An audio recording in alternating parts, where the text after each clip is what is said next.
વડાપ્રધાન નરેન્દ્ર મોદી ગુજરાતના પ્રવાસે આવી રહ્યા છે ત્યારે માળિયાહાટીના તાલુકાના ચોરવાડ અને કુકસવાડા સહિતમાં ખનીજ માફિયાઓ દ્વારા બેફામ રેતી વહન કરાતું હોવાના આક્ષેપો સામે આવી રહ્યા છે। ધારાસભ્ય વિમલ ચુડાસમા દ્વારા જિલ્લાના અધિકારીઓ અને રાજ્યકક્ષાના અધિકારીઓને વારંવાર લેખિત અને મૌખિક રજૂઆતો કરવામાં આવી હોવા છતાં પણ કોઈ પગલાં ન લેવાયા હોય તેવા આક્ષેપો સામે આવ્યા છે।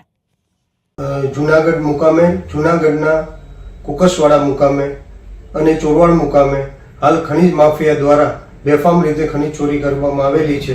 ત્યારે કુકસવાડા મુકામે સર્વે નંબર 83 અને ચોરવાડ મુકામે સર્વે નંબર 571/2 અને 550/1, 608/4/2 અને 562 ના સર્વે નંબર ઉપર ખનીજ માફિયા દ્વારા હાલમાં ખૂબ મોટા પાયે ખનીજ ચોરી ચાલુ છે। હાલમાં આ સર્વે નંબરમાં જે 571/2 માં તો દિવસ અને રાત ચાલુ છે।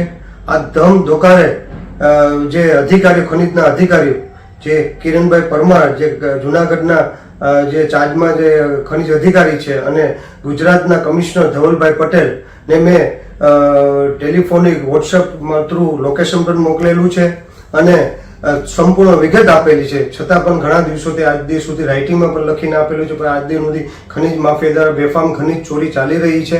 આની પહેલા જ્યારે જૂનાગઢ મુકામે મુખ્યમંત્રી શ્રી આવેલા હતા, તેમના આગમનમાં સમયે જ આ લોકોએ બેફામ રીતે ખનીજની મંજૂરી આપવામાં અધિકારી દ્વારા આપવામાં આવેલી હતી। પ્રતાપ સિસોદિયા સાથે bureau report, today Gujarati news.